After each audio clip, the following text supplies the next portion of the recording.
आज हम revision reloaded series को स्टार्ट कर रहे हैं फॉर CSIR नेट 2021, यानी जो आपका 17th को एग्जाम होने वाला है 17th ऑफ फरवरी को, उसके लिए हम एक रिवीजन शुरू कर रहे हैं। ऑल्दो ऐसा नहीं है कि सिर्फ ये 17th ऑफ फरवरी के लिए ही सिर्फ स्पेसिफिक होगा। जब भी CSIR का एग्जाम होगा, चाहे आपका कोई भी अटेम्प्ट हो, ये सीरीज आपकी हेल्प करने वाली है। और जब भी हमारे पास मौका आएगा, जब भी आपका CSIR एग्जाम कंडक्ट होगा, उस टाइम पे हम इस रिवीजन रीलोडेड सीरीज में और भी वीडियोस ऐड करते रहेंगे। तो क्योंकि आपके एग्जाम में मुश्किल से 4 से 5 दिन का टाइम रह गया है, सो आई थॉट कि जैसे मैंने गेट के लिए आपको रिवीजन रीलोडेड का पोर्शन प्रोवाइड किया था, और अकॉर्डिंग टू द फीडबैक काफी बच्चों का कहना है जो कि मेरे साथ कांटेक्ट में है कि उन सीरीज ने उनको काफी हद तक हेल्प किया in GATE 2022 examination. So from the same purpose मैं CSIR नेट के लिए भी रिवीजन रीलोडेड सीरीज लेकर आ रही हूँ। और क्योंकि जितना टाइम है हमारे पास, उसमें कंसेप्ट क्लियरिटी तो थोड़ा सा प्रॉब्लमेटिक हो जाएगा। ऑल्दो कंसेप्ट से रिलेटेड बहुत से वीडियोस टीचिंग पाठशाला पे अवेलेबल हैं। टीचिंग पाठशाला के 90% वीडियोस CSIR नेट के लिए ही डेडिकेटेड है। तो अगर आपको डिटेल में पढ़ना हो तो उसके लिए भी बहुत सी चीजें आपको इसी चैनल पे मिल जाएंगी। लेकिन जैसे कि आप देख सकते हैं, मैंने यहाँ पे मेंशन किया है स्पेसिफिक फॉर पार्ट बी, यानी पार्ट बी का जो पोर्शन होता है आपके CSIR नेट में, वो काफी ज्यादा मेमोरी बेस्ड होता है, मतलब आपको याद रखने वाली चीजें ज्यादा पूछी जाती हैं। तो पार्ट बी स्पेसिफिक बेसिस पे मैं रिवीजन रीलोडेड सीरीज आपके लिए लेकर आई हूँ, that is for your CSIR net examination. आज का टॉपिक है हमारा कैंसर बायोलॉजी। कैंसर बायोलॉजी से कितना आपके मेमोरी बेस्ड पोर्शन हो सकते हैं, उतने को मैंने यहाँ इकट्ठा किया है, इस एक्सपेक्टेशन के साथ कि माइट भी ये सीरीज आपकी बहुत मदद करेगी। आने वाले टाइम में भी जो ये हमारे पास दिन बचा है, उसमें भी मैं कोशिश करूंगी मैक्स टू मैक्स वीडियोस आपको प्रोवाइड हो सके। तो ये था एक short introduction regarding this series as well as the utility. अब शुरू करते हैं हम आज का session, that is cancer biology पे पार्ट बी एरिया में जो आपके CSIR नेट लाइफ साइंस का सिलेबस है। पार्ट बी एरिया में कौन कौन से एरिया से क्वेश्चन पूछे जा सकते हैं रिगार्डिंग द कैंसर बायोलॉजी। तो सबसे पहले जो क्वेश्चन आता है कि कैंसर का क्लासिफिकेशन कैसे होता है on the basis of origin, यानी वो कैंसर कहाँ से जन्म ले रहा है, कौन से टिश्यू से जन्म ले रहा है, उसके बेसिस पे हम कैंसर को कैटेगराइज करते हैं। जैसे कि अगर आप देखना चाहें तो यहाँ पर मेंशन है कि अगर वो पर्टिकुलर कैंसर स्टार्ट हो रहा है स्किन से या टिश्यू से, तो अक्सर हम उसको नाम देते हैं कार्सिनोमा। अगर वो कैंसर स्टार्ट हो रहा है कनेक्टिव टिश्यू से, जैसे कि हो गया blood vessel, muscles, cartilage, bones, तो हम उसे नाम देते हैं सार्कोमा। अगर वो कैंसर WBCs का है, बोन मैरो का है, या फिर इम्यून सिस्टम से रिलेटेड है, तो उसे हम नाम देते हैं leukemia. And if that cancer is originating on the basis of lymphocyte as well as immune response, तो हम उसे नाम देते हैं ऑल्सो लिम्फोमा। तो ये सारे कैंसर टाइप है depending upon the affected area, कि वो कौन से एरिया को अफेक्ट कर रहे हैं, कौन से एरिया से अपना ओरिजिन ले रहे हैं। इसी तरीके से आपके सामने मैंने कुछ नाम रखे हैं depending upon the origin of tissue, यानी किस टिश्यू से वो कैंसर बन रहा है, उसके बेसिस पे यहाँ पे कुछ कैटेगराइजेशन किया गया है। जैसे कि अगर कोई कैंसर नर्व सेल का है तो उसे हम नाम देते हैं neuroblastoma. If it is belonging from epithelial, that means हम उसे नाम देते हैं कार्सिनोमा। अगर वो कैंसर ब्लड वेसल्स का है तो उसे हम बोलते हैं लिम्फोसार्कोमा। व्हाइट ब्लड सेल का अगर कैंसर है तो it is leukemia. Germ cell से रिलेटेड है वो कैंसर, तो हम उसे बोलते हैं टेराटोकार्सिनोमा। गैलियल सेल से रिलेटेड है तो उसे हम बोलते हैं गैलियोब्लास्टोमा। बोन से रिलेटेड है तो इसे हम बोलते हैं ऑस्टियोसार्कोमा। एज वेल एज अगर ये कनेक्टिव टिश्यू लाइक या फिर muscles, fat, muscles, blood vessels, cartilage, tendons, ligaments, इन सब से रिलेटेड अगर कोई कैंसर है तो उसे हम नाम देते हैं सार्कोमा। तो ये आपके सामने एक कैटेगराइजेशन था कि एरिया के बेसिस पे कौन कौन से एरिया में किस किस टाइप के कैंसर होते हैं, उसके बेसिस पे किस तरीके से हम नेमिंग प्रोसेस करते हैं। अब हम जरा बात कर लेते हैं कुछ ऐसी जीन्स के मामले में जो कि कैंसर को कॉज करने में अपना रोल प्ले करती हैं। इन जीन्स को हम कैंसर क्रिटिकल जीन्स का नाम देते हैं। जैसे कि फॉर एग्जांपल आपके सामने जो कैंसर क्रिटिकल जीन्स का मैंने यहाँ पर रिप्रेजेंटेशन किया है, पहला है प्रोटोऑन्कोजीन एंड दूसरी है ट्यूमर सप्रेसर जीन। ये दो जीन काफी ज्यादा इंपॉर्टेंट रोल प्ले करती है जब कैंसर की हम बात करते हैं। तो जैसे कि प्रोटोऑन्कोजीन क्या होती है, प्रोटोऑन्कोजीन एक ऐसी जीन होती है जब वो अपने नॉर्मल कंडीशन में है तो वो कैंसर कॉज नहीं करेंगे, लेकिन अगर आपने उसको म्यूटेट कर दिया, स्पेशली ऐसा म्यूटेशन जिसमें उन प्रोटोऑन्कोजीन ने अपना फंक्शन जरूरत से ज्यादा ले लिया हो, तो उस केस में वो जीन्स कैंसर कॉज कर सकती हैं। जब ऐसा कंडीशन को हम देखते हैं जिसमें कि एक जीन अपने फंक्शन को जरूरत से ज्यादा कर रही है, तो अक्सर हम कहते हैं कि उस जीन में गेन ऑफ फंक्शन म्यूटेशन हो गया है।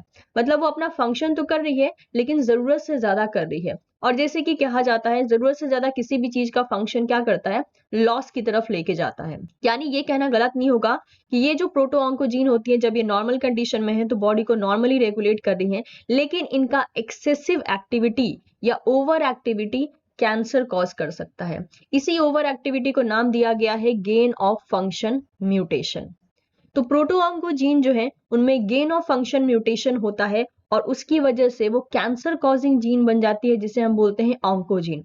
तो प्रोटोऑन्कोजीन में गेन ऑफ फंक्शन म्यूटेशन होने की वजह से उनका जो ट्रांसफॉर्मेशन होता है वो हो जाता है ऑन्कोजीन में। मेक श्योर ये जो प्रोटोऑन्कोजीन्स होती हैं, इनमें जो म्यूटेशन होता है वो मेनली डोमिनेंट नेचर का होता है। डोमिनेंट नेचर का होने का मतलब ये हो गया कि कोई भी एक एलील, जैसे कि आप देख सकते हैं यहाँ पर, कोई भी अगर एक एलील अगर अफेक्टेड है, जैसे कि यहाँ पे सेकंड वाली एलील अफेक्टेड है जो कि आपको ब्लू डॉट में दिखा के रखा है, कोई भी एक एलील अगर अफेक्टेड हो जाती है तो दैट में result into the cancerous condition. क्योंकि एक एलील का अफेक्टेड होना काफी है, क्योंकि हम कह रहे हैं ये डोमिनेंट नेचर का है।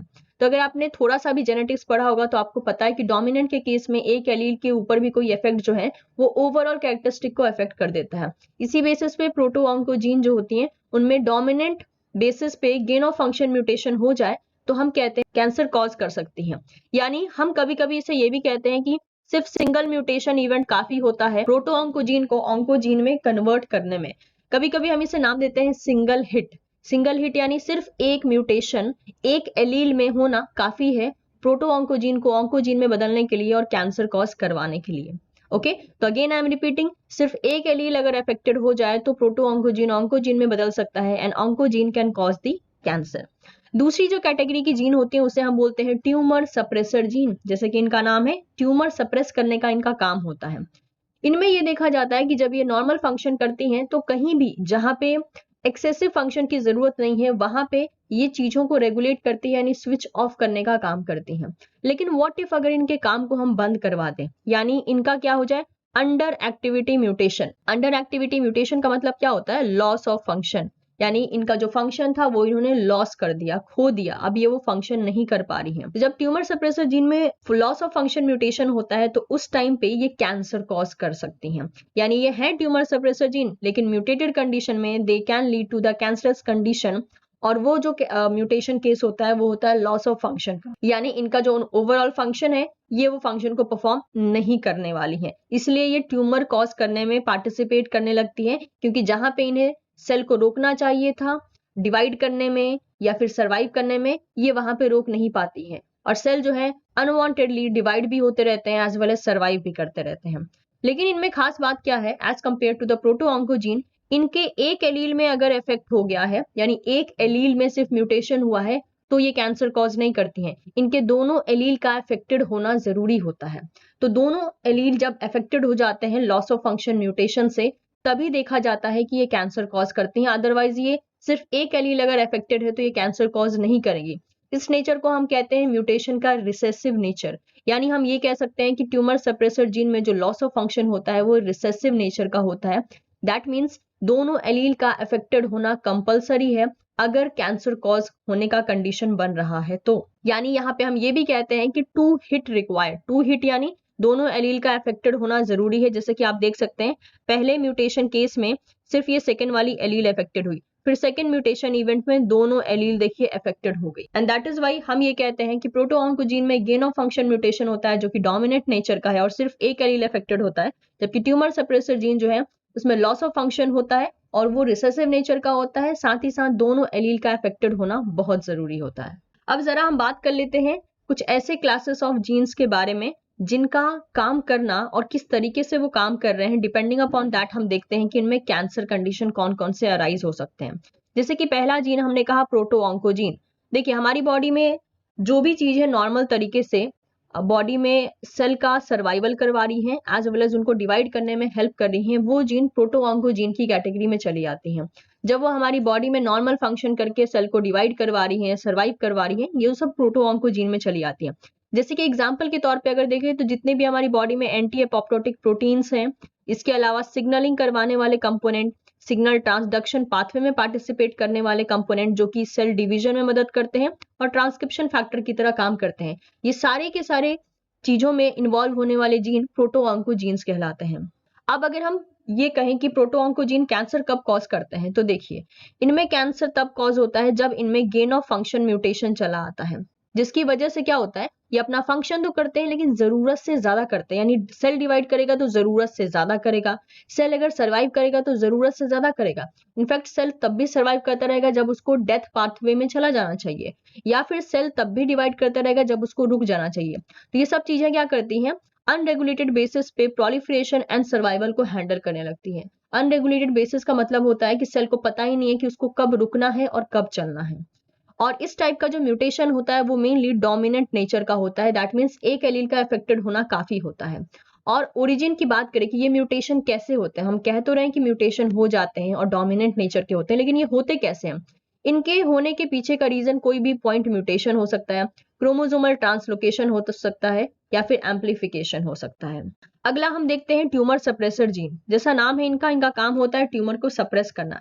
और इनका नॉर्मल फंक्शन हमारी बॉडी में क्या होता है, ये सेल के सर्वाइवल को रोकती हैं एज वेल एज प्रोलिफरेशन को भी रोकती हैं। रोकने का मतलब क्या हो गया, जब हमारी बॉडी में जरूरत नहीं है कि सेल और डिवाइड करे तो उस टाइम पे उस डिवीजन को रोकने का काम ट्यूमर सप्रेसर जीन का होता है। सिमिलर बेसिस पे जब सेल में जिस सेल को डेथ पाथवे में चला जाना चाहिए उसको डेथ पाथवे में भेजने का काम करती हैं ट्यूमर सप्रेसर जीन, उसको अनवांटेडली सर्वाइवल पाथवे में नहीं रखती हैं।